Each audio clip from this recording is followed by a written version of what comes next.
Chapter 4. What They Saw Through the Window. To begin with, they weren't children at all. Not all of them, at least. There were small boys and big boys, fathers and grandfathers, perhaps a few uncles, too. And some of those people who live on their own on everybody's road, but don't seem to have any relatives at all. They were everyone. "Who are they?" asked Gretel, as open-mouthed as her brother often was these days. "What sort of a place is this?" "I'm not sure," said Bruno, sticking as close to the truth as possible. "But it's not as nice as a home. I do know that much." "And where are all the girls?" she asked. "And the mothers, and the grandmothers?" "Perhaps they live in a different part," suggested Bruno. Gretel agreed. She didn't want to go on staring, but it was very difficult to turn her eyes away.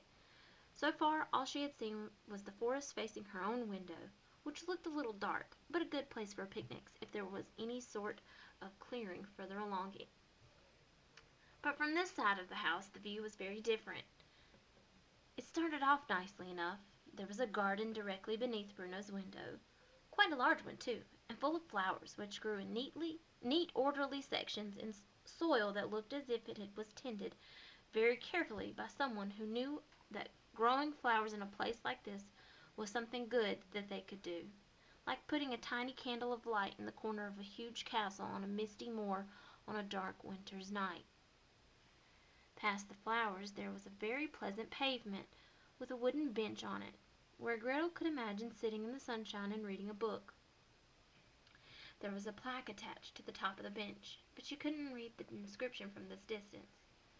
The seat was turned to face the house, which usually would be a strange thing to do, but on this occasion she could understand why. About 20 feet further along from the garden and the flowers and the bench with the plaque on it, everything changed. There was a huge wire fence that ran along the length of the house and turned in at the top, extending further along in either direction, further than she could possibly see. The fence was very high, higher even than the house they were standing in, and there were huge wooden posts, like telegraph poles, dotted all along it, holding it up. At the top of the fence, enormous bales of barbed wire were tangled in spirals, and Gretel felt an unexpected pain inside her as she looked at the sharp spikes sticking out all the way around. There wasn't any grass after the fence. In fact, there was no greenery anywhere to be seen in the distance. Instead, the ground was made of a sand-like substance, and as far as she could make out, there was nothing but low huts and large square buildings dotted around one or two smokestacks in the distance. She opened her mouth to say something, but when she did, she realized that she couldn't find any words to express her surprise, and so she did the only sensible thing she could think of, and closed it again. "You see," said Bruno from the corner of the room, feeling quietly pleased with himself, because whatever it was that was out there, and whoever they were, he had seen it first, and he could see it whenever he wanted because they were outside his bedroom window and not hers, and therefore they belonged to him, and he was the king of everything they surveyed, and she was his lowly subject. "I don't understand," said Gretel. "Who would build such a nasty-looking place?" "It is a nasty-looking place, isn't it?" agreed Bruno. "I think those huts have only one floor, too. Look how low they are." "They must be modern types of houses," said Gretel. "Father hates modern things." "And he won't like them very much," said Bruno. "No," replied Gretel.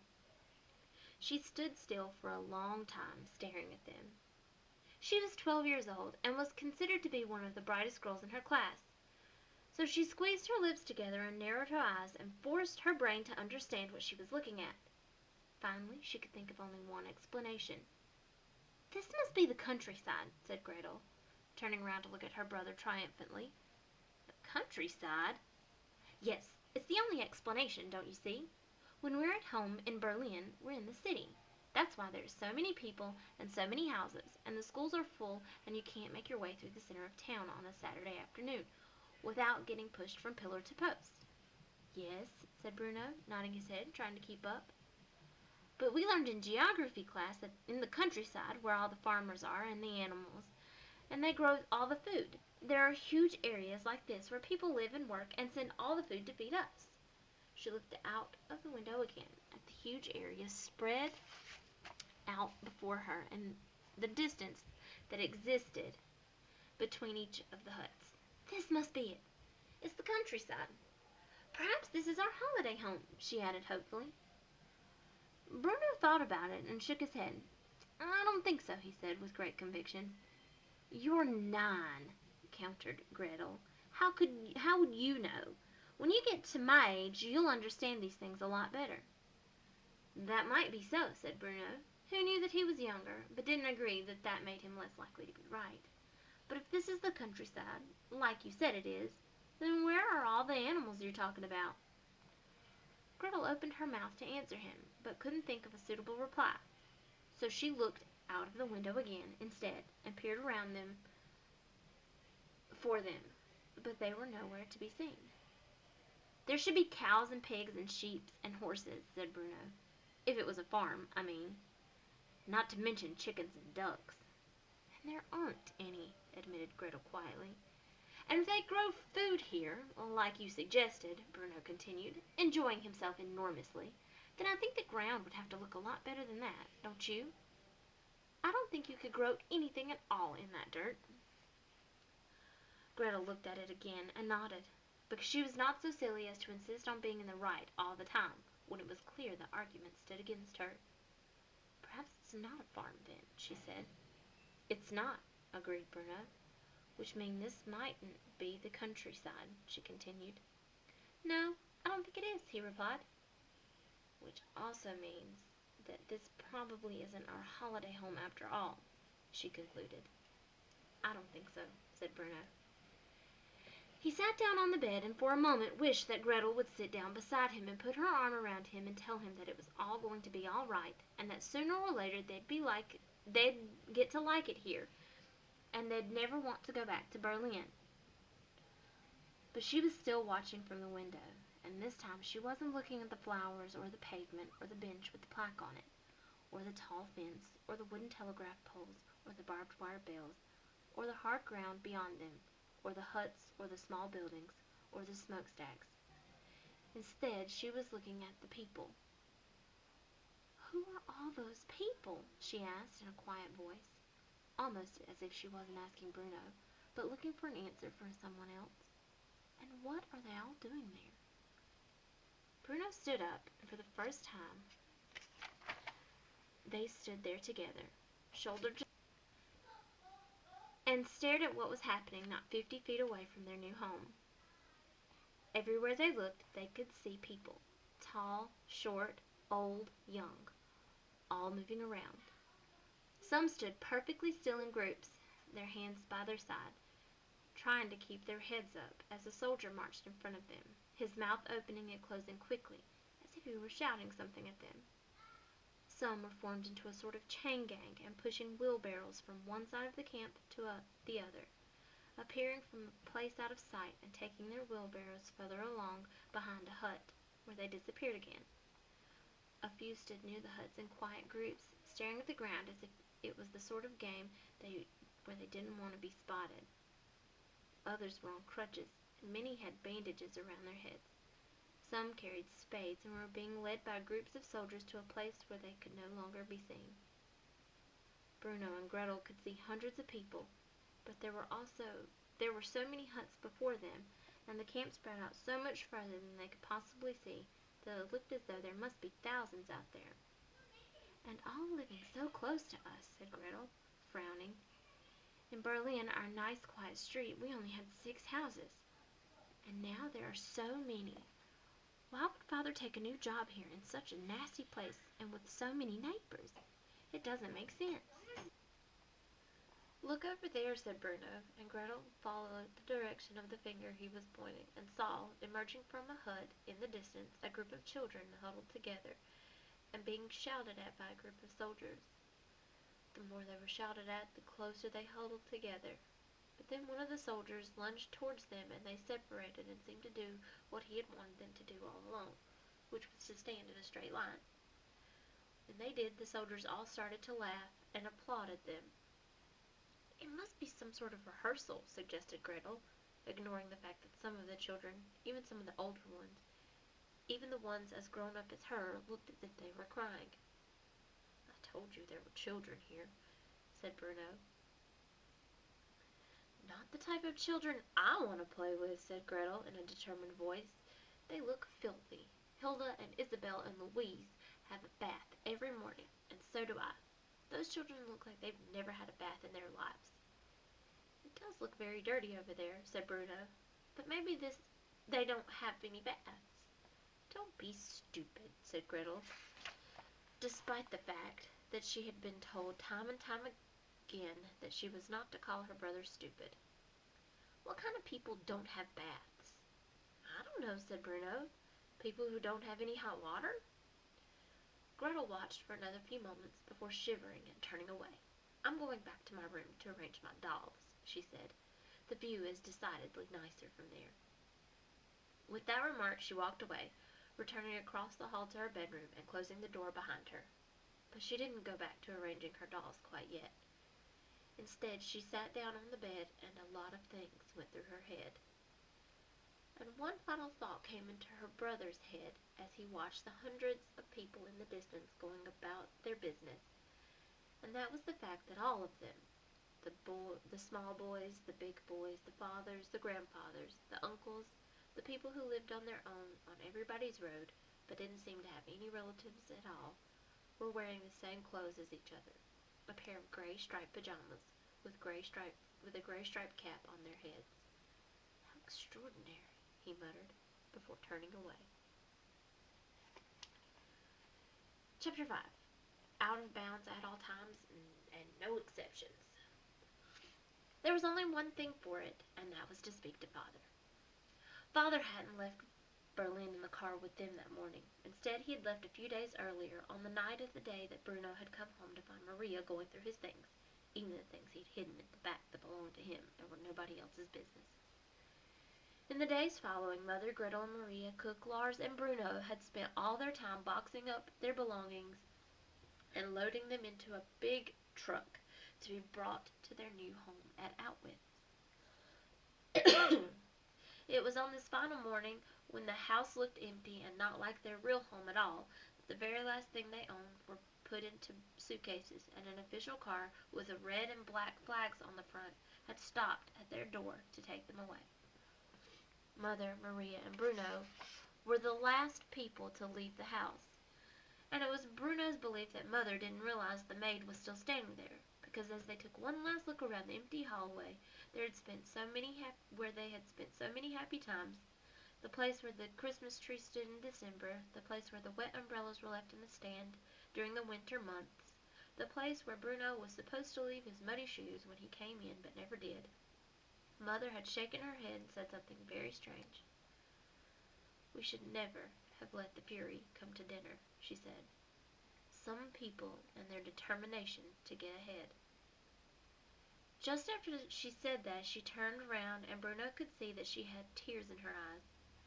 But she jumped when she saw Maria standing there watching her. "Maria," she said in a startled tone of voice, "I thought you were in the car." "I was just leaving, ma'am," said Maria. "I didn't mean," began Mother, before shaking her head and starting again. "I wasn't trying to suggest—" "I was just leaving, ma'am," repeated Maria, who must not have known the rule about not interrupting Mother, and stepped through the door quickly and ran to the car. Mother had frowned, but then shrugged, as if none of it really mattered any more anyway.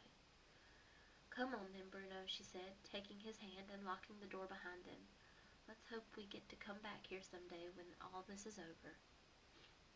The official car with the flags on the front had taken them to a train station, where there were two tracks separated by a wide platform, and on either side a train stood waiting for the passengers to board.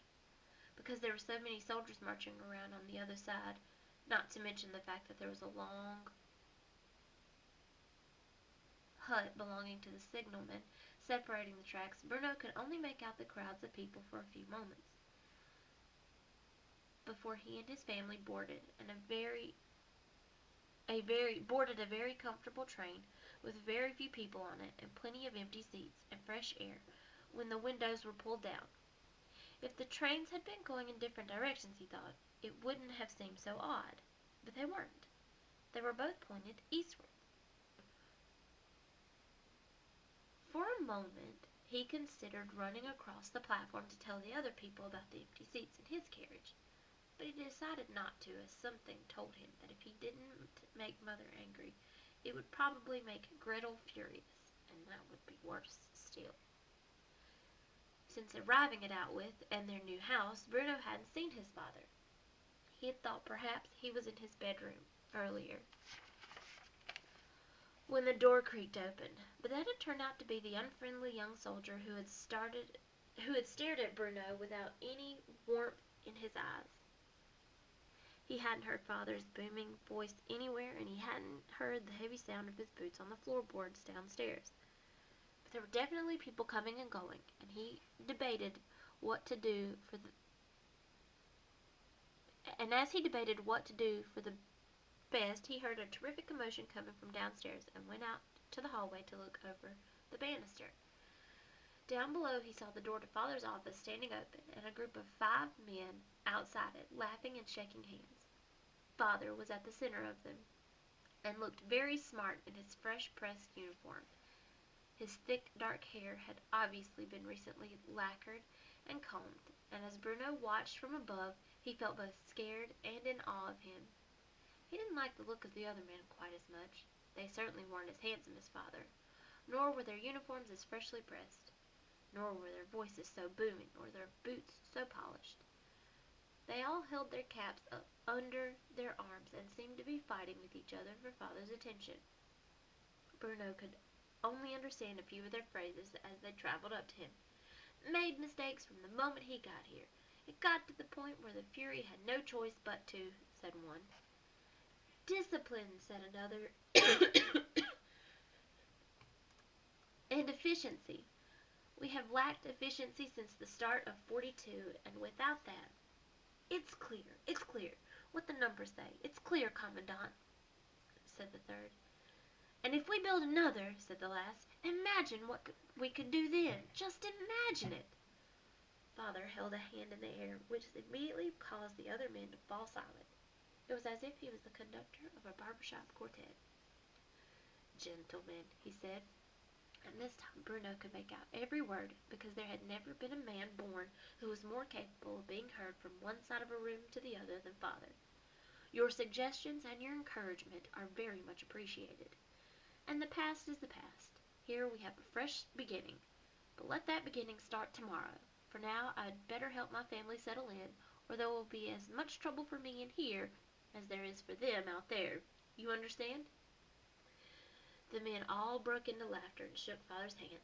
As they left, they stood in a row together like toy soldiers, and their arms shot out in the way that Father had taught Bruno to salute. The palms stretched flat, moving from their chest into the air in front of them in a sharp motion, as they cried out the 2 words that Bruno had been taught to say whenever anyone said them to him. Then they left, and Father returned to his office, which was out of bounds at all times and no exceptions. Bruno walked slowly down the stairs and hesitated for a moment outside the door. He felt sad that Father had not come up to say hello to him in the hour or so that he had been here. But it had been explained to him on many occasions just how busy Father was, and that he couldn't be disturbed by silly things like saying hello to him all the time. But the soldiers had left now, and he thought it would be all right if he knocked on the door. Back in Berlin, Bruno had been inside Father's office on only a handful of occasions, and it was usually because he had been naughty and needed to have a serious talking to. However, the rule that applied to Father's office in Berlin was one of the most important rules that Bruno had ever learned, and he was not so silly as to think that it would not apply here at Outwith too. But since they had not seen each other in some days, he thought that no one would mind if he knocked now, and so he tapped carefully on the door twice and quietly. Perhaps Father didn't hear. Perhaps Bruno didn't knock loudly enough, but no one came to the door. So Bruno knocked again, and did it louder this time, and as he did so he heard the booming voice from inside call out, "Enter!" Bruno turned the door handle and stepped inside and assumed his customary pose of wide open eyes, mouth shape in the shape of an O, and arms stretched out by his side. The rest of the house might have been a little dark and gloomy, and hardly full of possibilities for exploration, but this room was something else. It had a very high ceiling to begin with, and a carpet underfoot that Bruno thought he might sink into. The walls were hardly visible. Instead, they were covered with dark mahogany shelves, all lined with books, like the ones in the library at the house in Berlin. There were enormous windows on the wall facing him, which stretched out into the garden beyond, allowing a comfortable seat to be placed in front of them. And in the center of all this, seated behind a massive oak desk, was Father himself, who looked up from his papers when Bruno entered and broke into a smile. "Bruno," he said, coming round from behind the desk and shaking the boy's hand solidly, for the father was not usually the type of man to give anyone a hug, unlike mother and grandmother, who gave them a little too often for comfort, complimenting them with slobbery kisses. "My boy," he added after a moment. "Hello, Father," said Bruno quietly, a little overawed by the splendor of the room. "Bruno, I was coming up to see you in a few minutes. I promise I was," said Father. "I just had a meeting to finish and a letter to write. You got here safely, then?" "Yes, Father," said Bruno. "You were a help to your mother and sister in closing the house?" "Yes, Father," said Bruno. "Then I'm proud of you," said Father approvingly. "Sit down, boy." He indicated a wide armchair facing his desk, and Bruno clambered onto it, his feet not quite touching the floor, while Father returned to his seat behind the desk and stared at him. They didn't say anything to each other for a moment, and then finally Father broke the silence. "So?" he asked. "What do you think?" "What do I think?" asked Bruno. "What do I think of what?" "Of your new home. Do you like it?" "No," said Bruno quickly, because he always tried to be honest, and knew that if he hesitated, even for a moment, then he wouldn't have the nerve to say what he really thought. "I think we should go home," he added bravely. Father's smile faded only a little, and he glanced down at his letter for a moment before looking back up again, as if he wanted to consider his reply carefully. "Well, we are home, Bruno," he said finally, in a gentle voice. "Outwith is our new home." "But when can we go back to Berlin?" asked Bruno, his heart sinking when Father said that. "So much nicer there." "Come, come," said Father, wanting to have none of that. "Let's have none of that," he said. "A home is not a building or a street or a city or something so artificial as bricks and mortar. A home is where one's family is. Isn't that right?" "Yes, but—" "And our family is here, Bruno, at Outwith. Ergo, this must be our home." Bruno didn't understand what ergo meant, but he didn't need to because he had a clever answer for Father. "But grandfather and grandmother are in Berlin," he said, "and they're our family too. So this can't be our home." Father considered this and nodded his head. He waited a long time before replying. "Yes, Bruno, they are. But you and I, and Mother and Gretel, are the most important people in our family, and this is where we live now, at Outwith. Now, don't look so unhappy about it," because Bruno was looking distinctly unhappy about it. "You haven't even given it a chance yet. You might like it here." "I don't like it here," insisted Bruno. "Bruno," said Father in a tired voice. "Carl's not here, and Daniel's not here, and Martin's not here, and there are no other houses around us, and no fruit and vegetable stalls, and no streets, and no cafes with tables outside, and no one to push you from pillar to post on Saturday afternoon. Bruno, sometimes there are things we need to do in life that we don't have a choice in," said Father, and Bruno could tell that he was starting to tire of this conversation. "And I'm afraid this is one of them. This is my work. Important work. Important to our country, important to the Fury. You'll understand that some day." "I want to go home," said Bruno. He could feel tears welling up behind his eyes, and wanted nothing more than for Father to realize just how awful a place Outwith really was, and agree that it was time to leave. "You need to realize that you are home," he said instead, disappointing Bruno. "This is it for the foreseeable future." Bruno closed his eyes for a moment.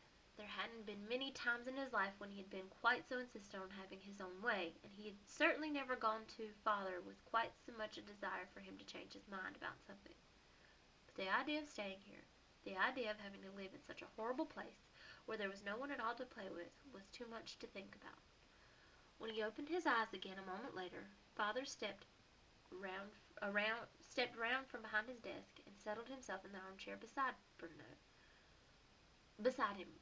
Bruno watched as he opened a silver case, took out a cigarette, and tapped it on the desk before lighting it. "I remember when I was a child," said Father. "There were certain things that I didn't want to do. But when my father said that it would be better for everyone if I did them, I just put my best foot forward and got on with them." "What kinds of things?" asked Bruno. "Oh, I don't know," said Father, shrugging his shoulders. "It's neither here nor there anyway. I was just a child and didn't know what was for the best. Sometimes, for example, I didn't want to stay home and finish my schoolwork. I wanted to be out on the streets playing with my friends, just like you do. And I look back now and see how foolish I was." "So you know how I feel," said Bruno hopefully. "Yes, but I also knew that my father, your grandfather, knew what was best for me, and that I was always happiest when I just accepted that. Do you think that I would have made such a success of my life if I hadn't learned when to argue and when to keep my mouth shut and follow orders?" "Well, Bruno, do you?" Bruno looked around. His gaze landed on the window in the corner of the room, and he thought it, and through it he could see the awful landscape beyond it. "Did you do something wrong?" he asked, after a moment. "Something that made the Fury angry?" "Me?" said Father, looking at him in surprise. "What do you mean? Did you do something bad in work? I know that everyone says you're an important man, and that the Fury has big things in mind for you, but he'd hardly send you to a place like this if you hadn't done something that he wanted to punish you for." Father laughed, which upset Bruno even more. There was nothing that made him more angry than when a grown-up laughed at him for not knowing something, especially when he was trying to find out the answer by asking questions. "You don't understand the significance of such a position," Father said. "Well, I don't think you can have been very good at your job if it means we all have to move away from a very nice home and our friends and come to a horrible place like this. I think you must have done something wrong, and you should go and apologize to the Fury, and maybe that will be an end to it. Maybe he'll forgive you if you're very sincere about it." The words were out before he could really think about whether they were sensible or not. Once he heard them floating in the air, they didn't seem like entirely the kind of thing he should be saying to his father. But there they were, already said, and not a thing he could do to take them back. Bruno swallowed nervously, and after a few moments' silence glanced back at Father, who was staring at him stony-faced. Bruno licked his lips and looked away. He felt it would be a bad idea to hold Father's eye. After a few silent and uncomfortable minutes, Father stood up slowly from the seat beside him and walked back behind the desk, laying a cigarette on the ashtray. "I wonder if you're being very brave," he said quietly after a moment, as if he was debating the matter in his head, rather than merely disrespectful. "Perhaps that's not such a bad thing."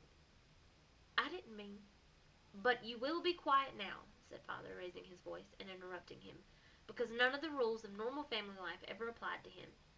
"I have been very considerate of your feelings here, Bruno, because I know that this move is difficult for you, and I have listened to what you have to say, even though your youth and inexperience force you to phrase things in an insolent manner.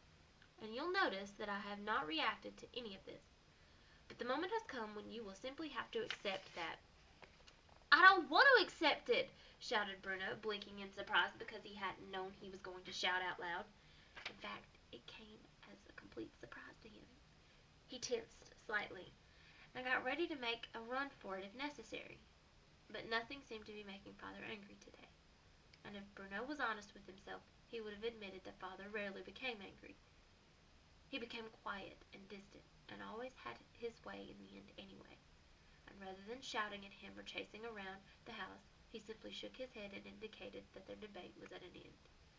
"Go to your room, Bruno," he said, in such a quiet voice that Bruno knew that he meant business now.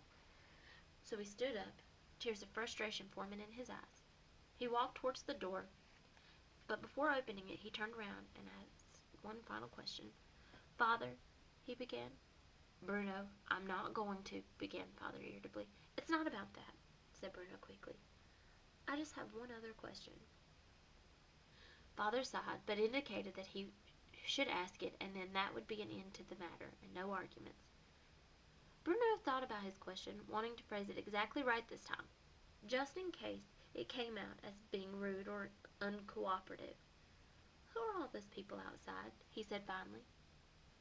Father tilted his head to the left, looking a little confused by the question.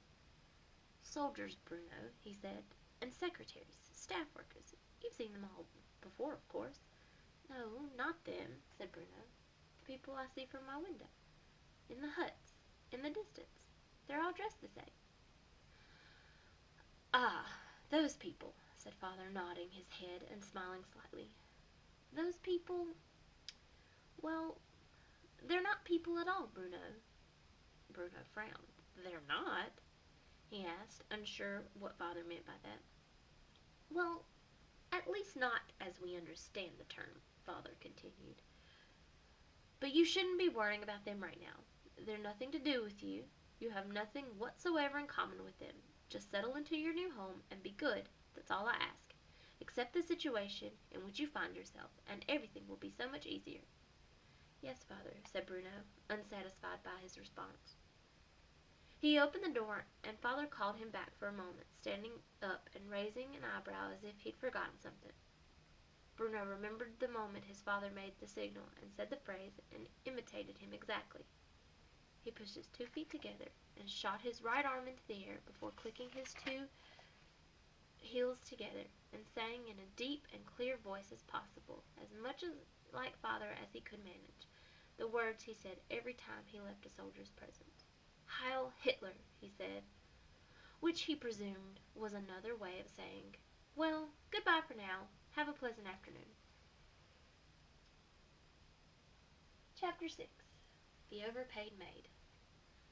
Some days later, Bruno was lying on the bed in his room, staring at the ceiling above his head.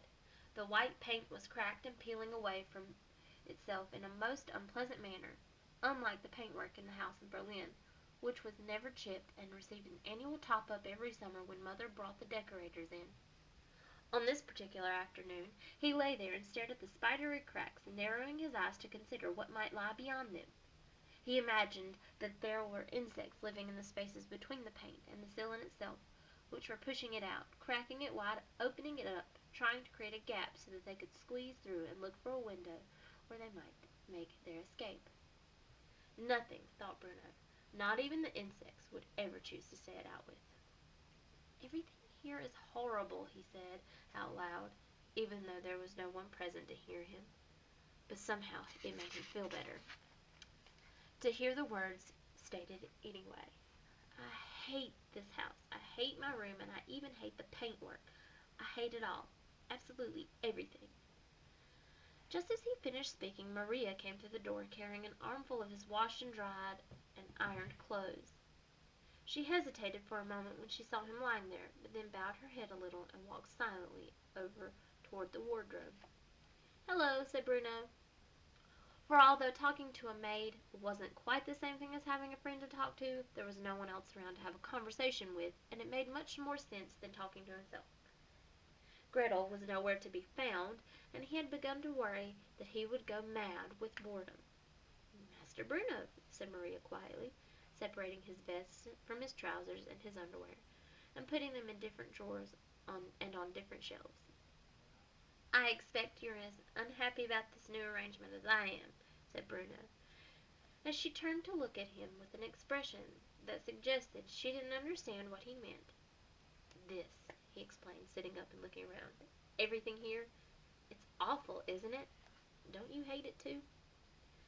Maria opened her mouth to say something and then closed it again just as quickly.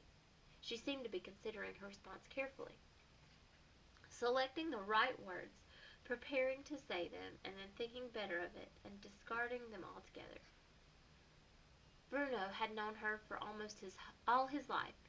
She had come to work for them when he was only 3 years old, and they had always got along quite well for the most part. But she had never showed any particular signs of life before. She just got on with her job, polishing the furniture, washing the clothes, helping with the shopping and the cooking, sometimes taking him to school and collecting him again, although that had been more common when Bruno was 8. When he turned 9, he decided he was old enough to make his way there and home alone. "Don't you like it here, then?" she said finally. "Like it?" replied Bruno with a slight laugh. "Like it?" he repeated, but louder this time. "Of course I don't like it. It's awful. There's nothing to do. There's no one to talk to. Nobody to play with. You can't tell me that you're happy we've moved here, surely."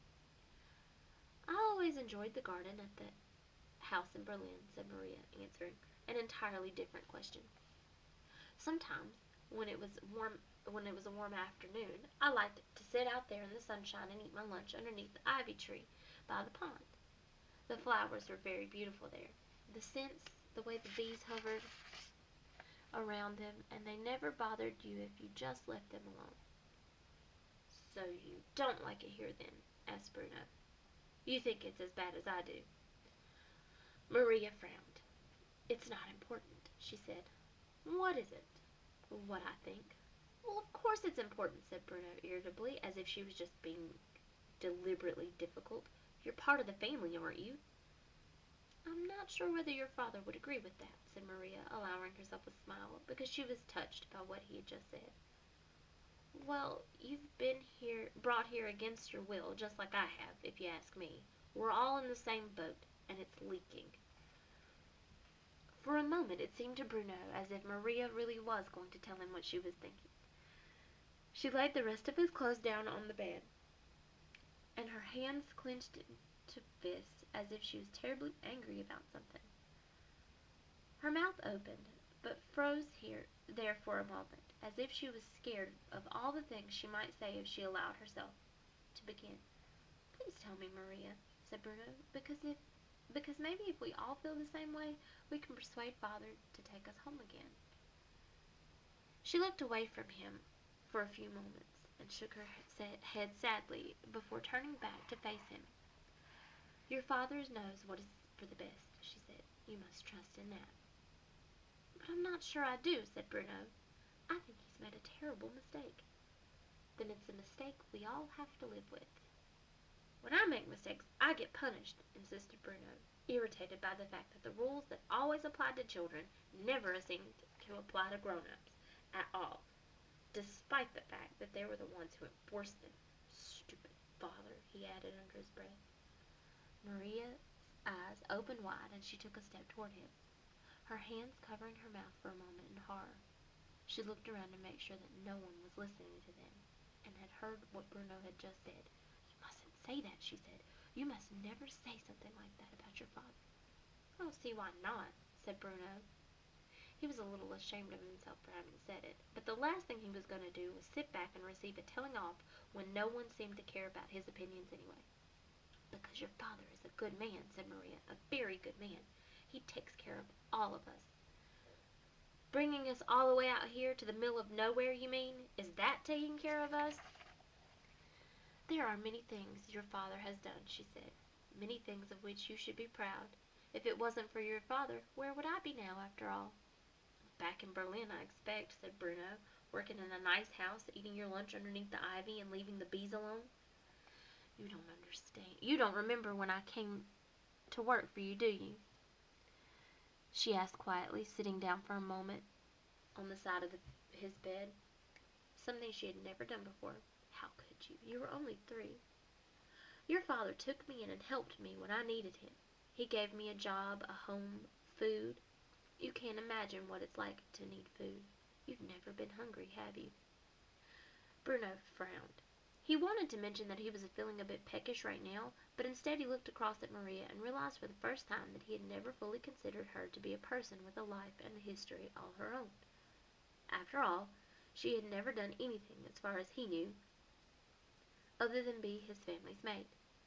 He wasn't even sure that he had ever seen her dressed in anything other than her maid's uniform. But when he came to think of it, as he did now, he had to admit that there must be more to her life than just waiting on him and his family. She must have thoughts in her head just like him. She must have things that she missed, friends whom she wanted to see again, just like him. And she must have cried herself to sleep every night since she got here, just like boys far less grown up and brave than him. She was rather pretty, too, he noticed, feeling a little funny inside as he did so. "My mother knew your father when he was a boy of your age," said Maria after a few moments.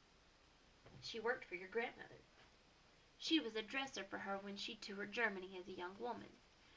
She arranged all the clothes for her concerts, washed them, ironed them, repaired them. Magnificent gowns, all of them. And the stitching, Bruno. Like artwork, every design. You don't find dressmakers like that these days." She shook her head and smiled at the memory, as Bruno listened patiently. "She made sure they were all laid out and ready whenever your grandmother arrived in her dressing room before a show.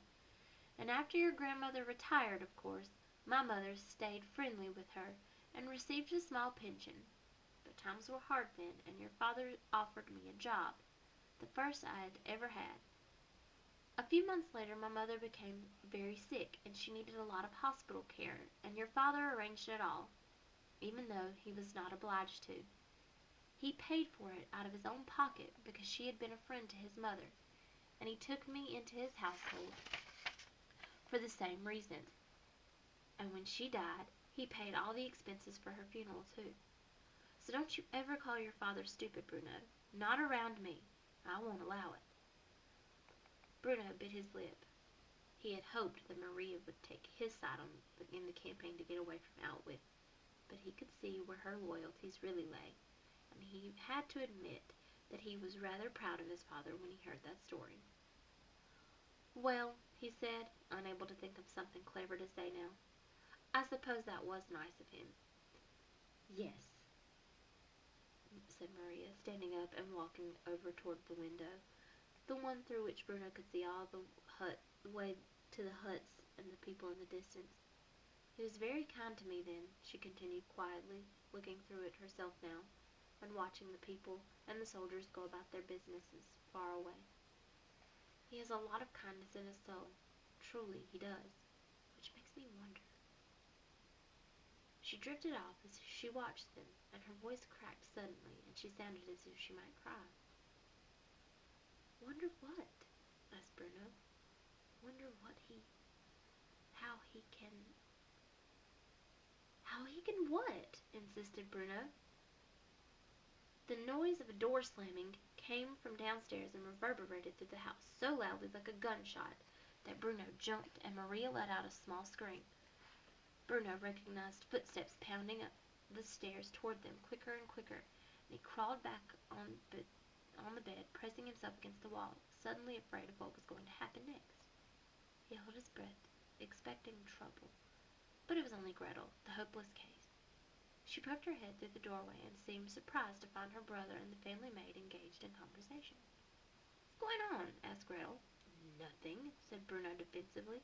"What do you want? Get out." "Get out yourself," she replied, even though it was his room, and then turned to look at Maria, narrowing her eyes suspiciously as she did so. "Run me a bath, Maria, will you?" she asked. "Why can't you run your own bath?" snapped Bruno. "Because she's the maid," said Gretel, staring at him. "That's what she's here for." "That's not what she's here for," shouted Bruno, standing up and marching over to her. "She's not just here to do things for us all the time, you know, especially things that we can do ourselves." Gretel stared at him as if he had gone mad, and looked at Maria, who shook her head quickly. "Of course, Miss Gretel," said Maria. "I'll just finish tidying your brother's clothes away, and I'll be right with you." "Well, don't be long," said Gretel rudely. because unlike Bruno, she'd never stopped to think about the fact that Maria was a person with feelings just like hers, before marching off back to her room and closing the door behind her. Maria's eyes didn't follow her, but her cheeks had taken on a pink glow. "I still think he's made a terrible mistake," said Bruno quietly after a few moments when he felt as if he wanted to apologize for his sister's behavior, but didn't know whether that was the right thing to do or not. Situations like that always made Bruno feel uncomfortable, because in his heart he knew that there was no reason to be impolite to someone, even if they did work for you. There was a such thing as manners after all. "Even if you do, you mustn't say it aloud," said Maria quickly, coming towards him and looking as if she wanted to shake some sense into him. "Promise me you won't." "But why?" he asked, frowning. "I'm only saying what I feel. I'm allowed to do that, aren't I?" "No," she said. "No, you're not." "I'm not allowed to say what I feel?" he repeated, incredulous. "No," she insisted, her voice becoming grating now as she appealed to him. "Just keep quiet about it, Bruno. Don't you know how much trouble you could cause for all of us?" Bruno stared at her. There was something in her eyes, a sort of frenzied worry, that he had never seen before, and that unsettled him. "Well," he muttered, standing up now and heading over towards the door, suddenly anxious to be away from her. "I was only saying I didn't like it here, that's all. I was just making conversation while you put the clothes away. It's not like I'm planning on running away or anything. Although if I did, I don't think anyone would criticize me for it." "And worry your mother and father half to death?" asked Maria. "Bruno, if you have any sense at all, you will stay quiet and concentrate on your schoolwork and do whatever your father tells you. We must all just keep ourselves safe until this is all over. That's what I intend to do anyway. What more can we do than that after all? It's not up to us to change things." Suddenly, and for no reason that he could think of, Bruno felt an overwhelming urge to cry. It surprised even him, and he blinked a few times very quickly so that Maria wouldn't see how he felt. Although when he caught her eye again, he thought that perhaps there must be something strange in the air that day, because her eyes looked as if they were filling with tears too. All in all, he began to feel very awkward, so he turned his back on her and made his way to the door. "Where are you going?" asked Maria. "Outside," Bruno said angrily, "if it's any of your business." He had walked slowly, but once he left the room he went more quickly toward the stairs, and then ran down them at a great pace, suddenly feeling that if he didn't get out of the house soon he was going to faint away. And within a few seconds he was outside, and he started to run up and down the driveway, eager to do something active, anything that would tire him out. In the distance he could see the gate that led to the road that led to the train station that led home, but the idea of going there, the idea of running away and being left on his own without anyone at all, was even more unpleasant to him than the idea of staying.